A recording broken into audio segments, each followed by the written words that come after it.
I must say, at the time of recording today, it is glorious. It is beautiful. I'm looking out of the window now on clear blue skies. I'm hoping you can hear in the background. I've left the door open of the studio. We've got a set of French doors on the front of the studio. And I'm looking out in the garden and across the bay. If you've seen photos of kind of where we live, you'll realise that in front of our house is the garden, and then across from there, we look out directly across Lyme Bay, and it's beautiful. So if you could imagine you're looking at one of the photos of our garden, I'm currently looking out across Lyme Bay. I'm looking out at a clear blue sky, a beautiful blue sea, and all I can hear is birds singing in the background. Usually, we get a lot of seagulls, and there's not a huge amount of seagull noise. We've got the birds chirping away. It's idyllic. It is absolutely idyllic. Some would say I'm living in paradise. And, well, I do feel a bit that way at the moment. Good evening and welcome to another episode of Brett's Old Time Radio Show, and welcome to the absolutely idyllic today, Lyme Bay. Thank you for joining me once again for our regular late night visit to those dusty studio archives of old time radio shows right here at my home on the south coast of the United Kingdom. I'm Brett, I'm your host for our Nighttime podcast. Welcome along to another episode. I've got a Facebook page, I've got an Instagram page, and of course, as you should know, because hopefully you visit them all the time, we've got a YouTube channel. You could follow me there, you could drop us a little message, you could say hello, and I'd love that, really would appreciate it. We've also got a supporter page that I've managed to, I had a bit of trouble logging into it, and I seem to have managed to get in okay now. So I'm back to work on the supporter page. If you'd like to go and check it out, then please do. That's at patreon.com/Brett's Old Time Radio Show. Time now for our latest adventure with the Texas Rangers. This was first broadcast on the 10th of December 1950, and it's called The Lucky Dollar. The National Broadcasting Company presents Joe McCrae in Tales of the Texas Rangers. Tonight, transcribed from Hollywood, another authentic reenactment of a case from the files of the Texas Rangers.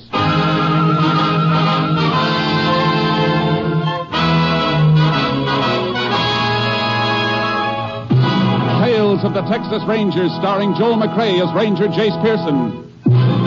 Texas, more than 260,000 square miles, and 50 men who make up the most famous and oldest law enforcement body in North America.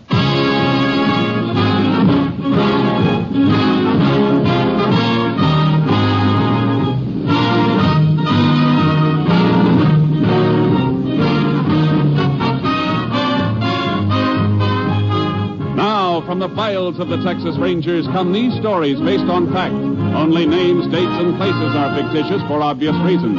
The events themselves are a matter of record.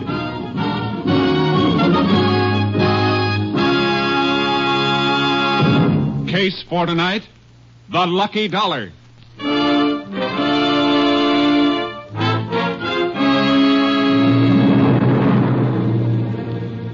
It is 7:30 of a simmering hot night, August 14th, 1945. In a small South Texas town not far from Corpus Christi, Joe Barry is counting up the day's receipts of his modest store. His wife, Clara, is locking up in back. 15's down. 10, 20, 30, 40, 50. What the... Joseph! Well, what's happened to the lights? I'm not through back here. Well, I didn't turn them off, Ma. One of the fuses must have blown. Hey, you think it could be the refrigerator again? No, I just put in a whole new unit, didn't I? Hey, you just stay where you are, Claire. I'll get my flashlight here and see what the trouble is. Be careful, Joseph. And don't worry, honey. I'll be careful. Let's see what we got here now. All these fuses look good. Joseph? Everything seems all right in here, Ma. Must be in the main switch box. I'll take a look outside.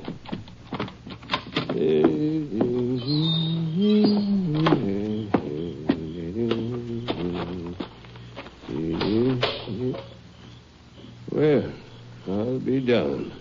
Main switch is pulled. Oh, who in thunder... Hold everything, Pop. Huh? Keep your back to me and give me a flashlight. What? Who are you? Never mind. Now, hold up. Nobody's going to hold up Joe Barry. Wait. Let go, you old fool. Oh. Old fool. Didn't you find the trouble, Joseph? Joseph? Joseph, what on earth you doing trying to count up here with so little... Now, Joseph, what are you doing? Keep away, old woman. Joseph! Get away from that cash register. Shut up! Crazy old bat.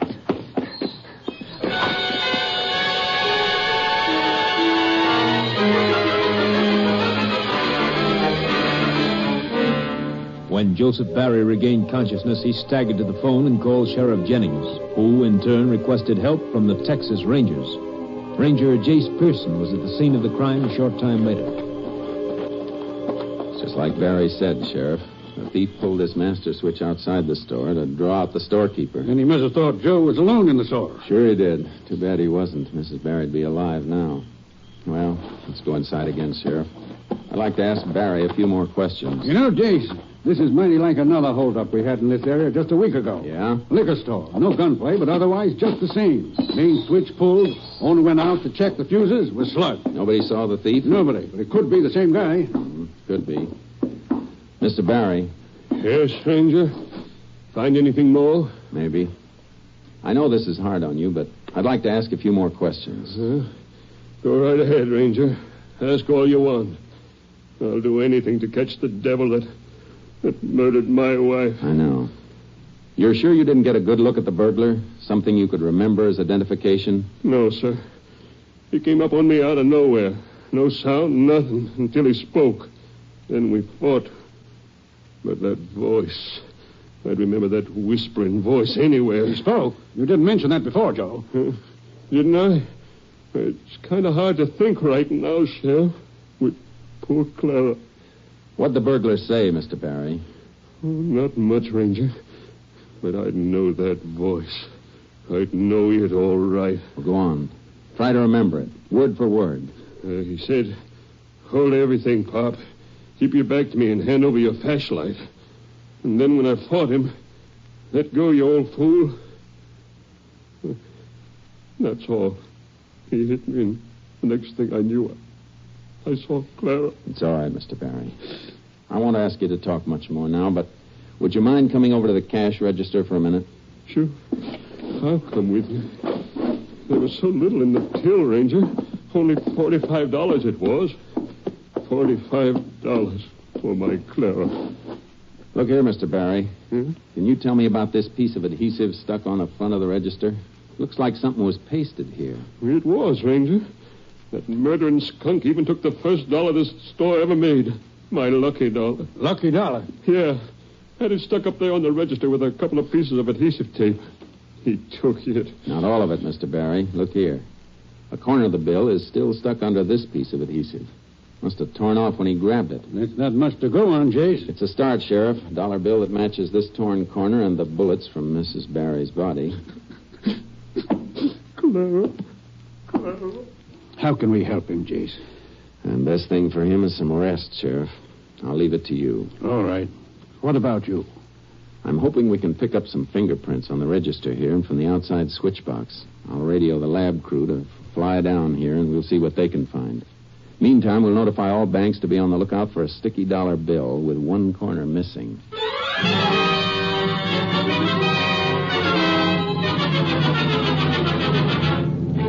lab crew came in from Austin and gathered all evidence.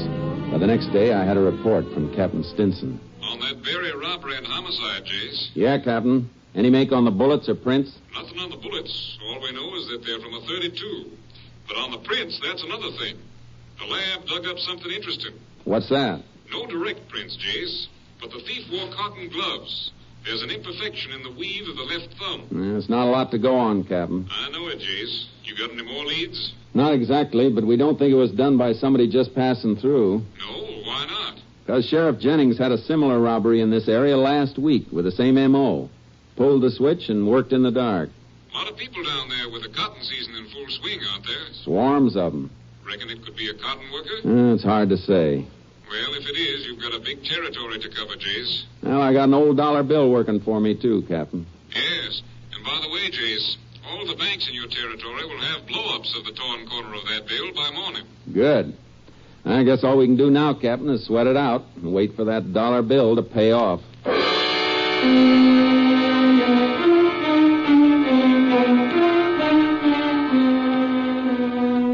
Captain Stinson made good his promise. By next morning, every bank in the area had a description of the missing lucky dollar and photos of the torn corner. 3 days went by. Then, on the 19th of August, a man walked into State Bank. Yes, what can I do for you? Money. Here is money to pay for the loan on my house. Oh, we have a loan on your house? See, Your name, please. Ramos. Juan Ramos. Oh, I'll get your records, Mr. Ramos. What is wrong, senor? This dollar bill you gave me, the corner's torn away. But it's good. The dollar is good, no? Oh, sure, but just a minute, please. Oh, okay. Hello, operator. Get me the sheriff's office. Sheriff's office, Jenny speaking. Hello, Sheriff. This is Jim Loftus over at the bank. Oh, yes, Jim. What can I do for you? Fella just came in the bank and handed me that dollar you're looking for. He did? Yeah. Fella by the name of Juan Ramos. He's here now. I say, hold on a minute. What's up, Sheriff? Man by the name of Ramos just passed a dollar at the bank that answers the description of the lucky dollar we've been looking for. He's still there. Tell him to stall him. We'll be right over. Hello, Jim. Yeah, Sheriff. We're coming right over, and don't let that Ramos get away.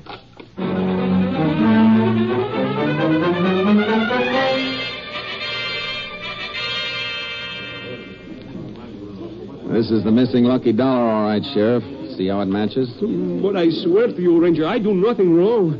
I come to the bank to make payment for my house. Where'd you get this dollar, Ramos? Well, I earn it, Ranger. Quien sabe where it come from? One day I work one place, one day another place.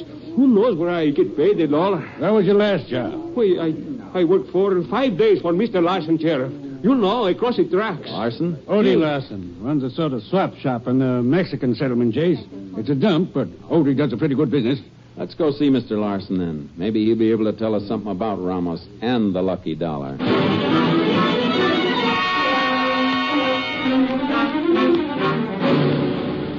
Tell him, Mr. Larson. Sure, Ramos works for me, Ranger, but only for a few days. Mr. Larson, look carefully at this dollar. What about it? Ever see it before? How do I know, Ranger? A dollar's a dollar, ain't it? Not always. Feel this one, for instance. Kind of sticky. And the edge is torn. Try to remember, Odie. It's very important. To you. To me. An old lady was shot down, killed, by someone who stole this particular dollar.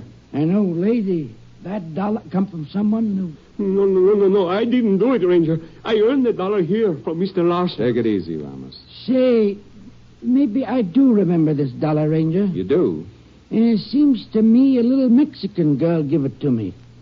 Sure, I remember because it stuck to the other money she gave me. Know where we can find her? I think she works at one of the cotton farms near here, Sheriff. I don't know for sure, but she gave me this dollar and 2 more to pay down on a red silk dress. Yeah, I'll show you. It's in the back room. Never mind that, Mr. Larson. Just when did she pay you on the dress? Just last evening, Ranger. Yeah, I keep open at night for the workers, the cotton pickers. I paid off Ramos when we closed up. Must have given him that sticky buck along with the rest of his pay. I told you, Mr. Larson give me that dollar. The girl say when she'd be back for a dress? Today. You've never seen the girl before, Mr. Larson? You don't know her name or where she lives? No. Didn't you give her some kind of receipt for her deposit? Oh, sure, but just for the $3. When she brings in the receipt and the rest of the money, she gets the dress. Don't need a name and address for that. What do you think, Chief? I think we'll wait for the lady, Sheriff. Meantime, Ramos. See you, Ranger. Stick around town. I may want to talk to you again. See you, Ranger. Gracias. Now, Mr. Larson, you mind if we wait for the girl in the back room? Of course not, Ranger. Just come this way. It ain't much to look at.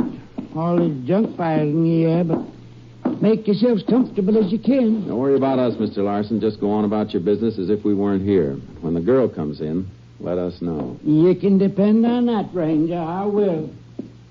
Jace, do you reckon Odie's telling us the truth? I don't know, Sheriff. We ought to find out pretty soon. I got a hunch that lucky dollar's going to hit the jackpot.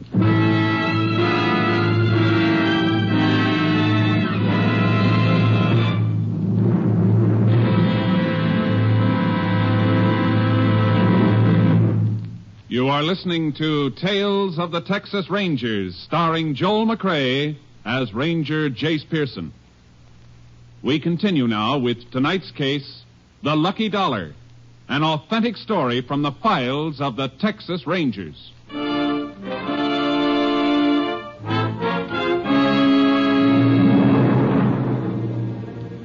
waited in the back room for some time. Larson had a good trade, plenty of customers, but nobody wanting a red silk dress. Then about an hour later, a Mexican girl walked into the store. Hello.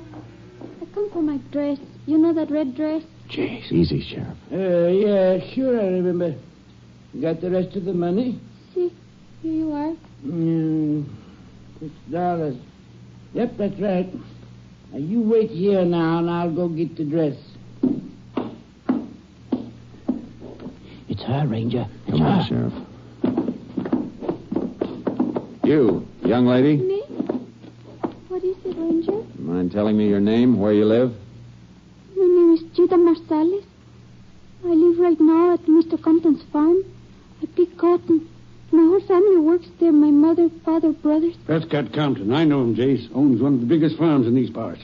When does he pay his pickers, Sheriff? Like the rest. Once a week. Saturdays. What's wrong? Why you ask this question? Because you paid this dollar down on a dress last night, Cheetah. It's a dollar we've been looking for. This dollar? Yeah, where'd you get it? It's from my pay I get for working in the fields picking cotton. If you were a picker, how come you're off work at this time of day? I want to get my new dress. I ride into town in one of the trucks. You can walk off your job anytime you feel like it, Cheetah. It's my business. You're wrong there, young lady. It's plenty of our business when you pass a stolen dollar. Stolen? Come on. You're going back to the Compton farm with us.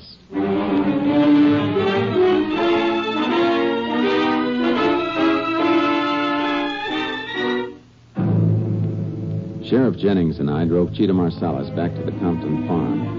The girl had her new red dress, but it didn't seem to make her happy. We found Prescott Compton at one of the trucks near the main house, weighing the cotton his pickers were bringing in. Now that's Compton right over there. 2.5 pounds, Pedro. Okay, I'll credit that to your account. Dump off. Miss Compton. Well, howdy, Sheriff. This is Ranger Pearson. We'd like to talk to you. Of course. Does this girl work for you, Mr. Compton? Cheetah? Well, sure she does, Ranger. The whole Marsalis family works for me. They're fine people. Hey, what are you doing away from the fields, Cheetah? You haven't gotten yourself in any trouble, have you? I've done nothing, Mr. Compton. She passed this dollar bill that was stolen in a robbery and killing 4 days ago, Mr. Compton. Cheetah can't seem to remember where she got it unless it was from you. Not from me, she didn't. That robbery was 4 days ago. I pay off on Saturdays, Ranger. Where a whole family is hired, like the Marsalis, I pay the head of the family. In this case, the father. Let's see that dollar, Ranger. Here you are. No, sir. I didn't get this from me. I'd swear it. I've been paying my pickers off with new bills. New bills? Mm-hmm. Well, Cheetah? I didn't do anything wrong, Ranger. I don't know where that dollar came from. Well, we'll soon settle this, Ranger. Cheetah's brother's working right close here. Carlos. Carlos! Oh, no. Oh, Carlos! Please. Hey. No. Come over here a minute, boy. Sí, senor, sí. Un momentito, amigo. Sí, senor. What do you want? Cheetah, where you been? Papa look everywhere for you. Ranger here wants to ask some questions, Carlos, about some money your sister has. There's been a little trouble. Trouble? Trouble with Cheetah? What you done? Did your father give her any spending money, Carlos? Hey, Papa give us all a little. See, Ranger, see. 50, maybe 75 cents. And he never give Cheetah as much as $8 or $9 at a time, huh? Oh, no, senor, never. Cheetah never had that much. Any idea where she might have gotten it? I can guess. From Dandy Shut Bird. up, Carlos. From who? Dandy Bird. Donald, Dandy Bird, has worked for me for over a year, Ranger. Trustworthy, so far as I know. Except he fancies himself sort of a ladies' man, I reckon. No, it's not so. Cheetah, What do you want? did Donald Bird give you this dollar? No, I tell you, I don't know where I get that dollar. Then you lie, Cheetah. Hey, take it easy, Marsalis. You should go get the money from no other place, senor. From this Dandy. And no sister of mine go to take money from a man like that. Where does Bird work, Mr. Compton? Well, Carlos can take you right to his truck, Ranger. See, you better show you the way, Ranger. And you, little sister. You pick your cotton here close to the house where I can keep an eye on you when we come back with your fine dandy. H-way everybody. Come on, Sheriff. Carlos, let's get started for Bird's truck.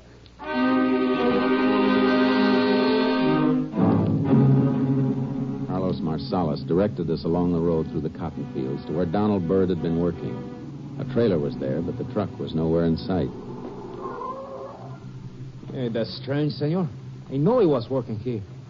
Hey, Sam, come over here a minute, huh? Come right over, boy. Maybe he moved to another part of the field. No, I don't think so, Sheriff. What do you want, Carlos?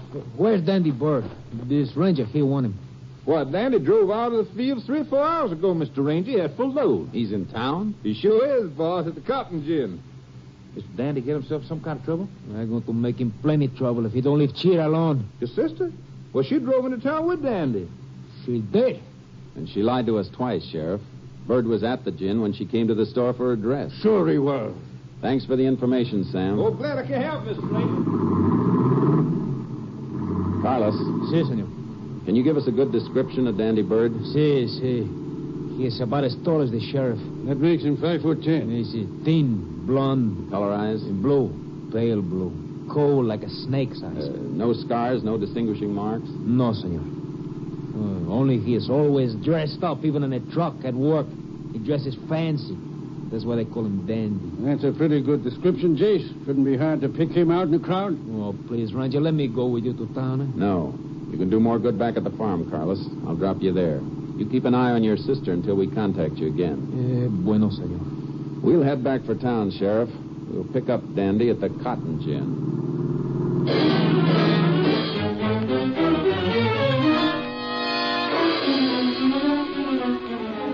There was a big lineup of trucks at the cotton gin, but we didn't see any driver that answered Dandy's description. Sheriff Jennings and I went up to the loading platform and headed for the superintendent's office. Here we are, Jane.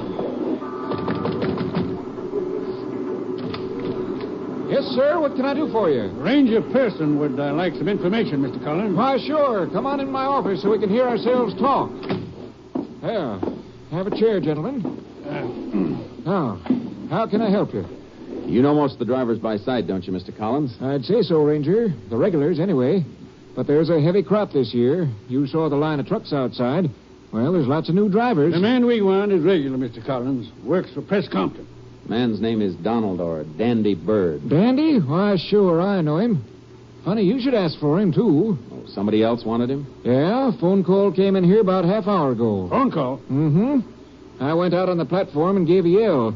Dandy moved up close to the head of the line, and he climbed out and came back in the office with me. Then you heard the conversation? What there was of it, Ranger. I wasn't paying much attention. But seems to me he did say something about meeting somebody at the same place tonight. Then he hightailed out of here, and I haven't seen him since. You any idea where he went? No, and I wish I did. Left the truck standing, blocking the whole line. You're looking for Dandy Bird, Ranger. I'd like to get my hands on him myself. Well, thanks, Mr. Collins. Oh, one thing more. Do you know who called Bird on the phone? I know. Sounded like some little Mexican gal.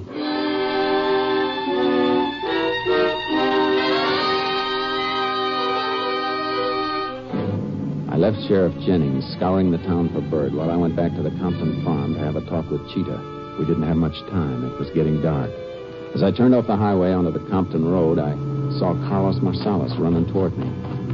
Ranger Pearson. Yeah, what is it, Carlos? Cheetah, senor.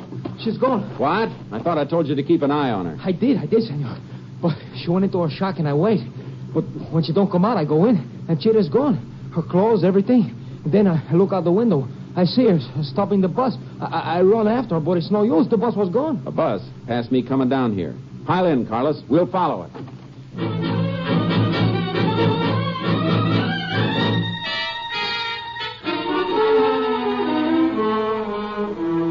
Carlos Marsalis and I followed that bus for 18 miles. Then we saw Cheetah get off in a town that wasn't more than a whistle stop. She went into a dingy beer joint. It was small, but plenty noisy. Parked the car where it wouldn't be noticed, and we sat there for almost an hour. Why should my sister go into a place like that? I hope it's because of Dandy. I hope he shows up. I'm going to kill him.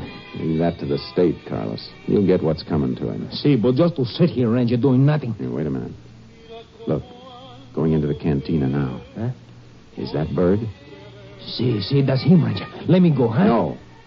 You stay here, Carlos. And I mean it. See, Ranger. Whatever you say.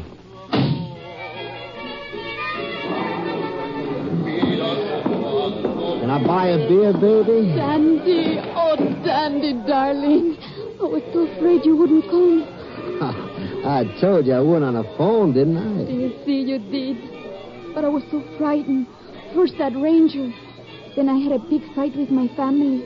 Carlos even hit me. Poor kid. I leave them, Dandy. I leave my family because I love you. Yeah, sure nobody followed you here, kid. No one even saw me leave the farm. Good. I can do without them rangers snooping on my tail. Waiter, 2 beers. Si, senor. Dandy, what you do to make those rangers come for you? Do? What does anybody do to get the rangers after them? Those guys are always looking for trouble. Hey, what about them beers? Si, mister, right away. Dandy, you tell me the truth? For you, I leave my family, Dandy. I love you. Yeah, I know, baby. It's beer, senor. Ah, just in time. Boy, am I dry. Like I said, kid, Dandy Bird never makes trouble for nobody. I got plans for you. Dandy, what's wrong? That ranger coming in the door. He's heading this way. Put away that gun, Dandy. Come on, Cheetah, we're getting out of here. There you are, Bird.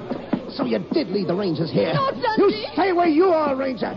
Don't go for your guns. I got the girl in front of me. Dandy, let me go. No, babe, you're staying close to me. Dandy. Get the girl out of the way, Bird. And keep away from that door. Out of my life, Ranger. You try to come in, you hit her first. You treat me like this. You don't love me. Oops, still, you devil.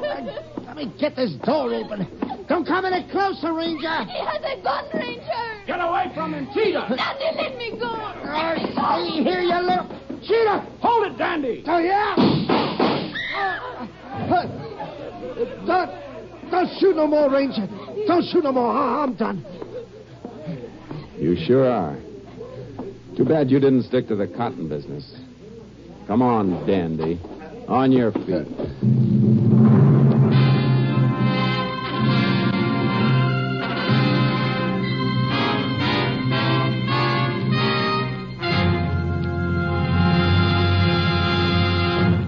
The cotton glove with the imperfect weave was found on Donald Bird at the time of his capture. Confronted with this and the undeniable evidence establishing his gun as the murder weapon, Donald Dandy Bird made a full confession. Cheetah Marcellus was given a suspended sentence of 5 years. Bird was sent to the state penitentiary at Huntsville for the rest of his life.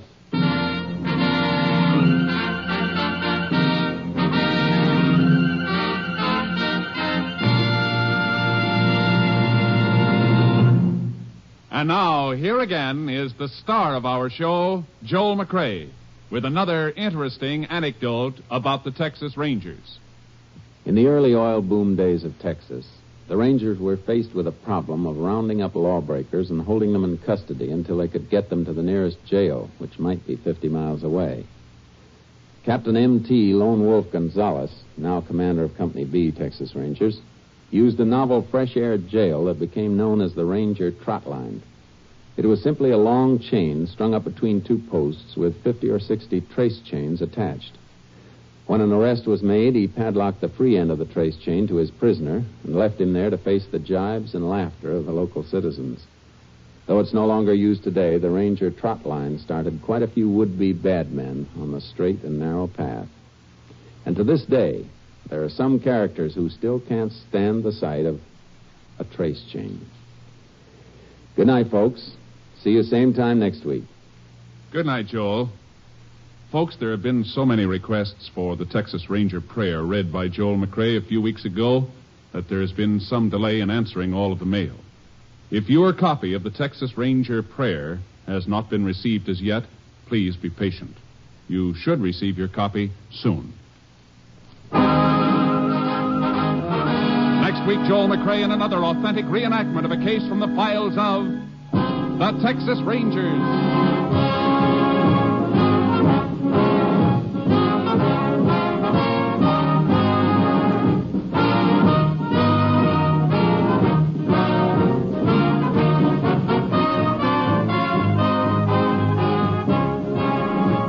McCrea is currently seen starring in the Universal International Technicolor production Saddle Tramp. Tonight's cast included Tony Barrett, Nestor Paiva, Peggy Weber, Lou Krugman, Herb Butterfield, Byron Kane, Wilms Herbert, and Barney Phillips. This story was transcribed and adapted by Virginia M. Cook, and the program was produced and directed by Stacy Keach. This is Hal Gibney speaking. Welcome back. Hope you enjoyed our latest adventure with the Texas Rangers. Don't forget, we're going to be back tomorrow with another edition of Steptoe & Son, going live at 5 p.m. GMT. You can email me on brett@tourdate.co.uk because I'd love to know your thoughts on the show. And please do check out our Patreon page, patreon.com/Brett's Old Time Radio Show. Thanks for listening. I'll be with you 7 days a week, each and every week. And listen, I'll see you tomorrow. Brett's Old Time Radio Show. Love you. Bye.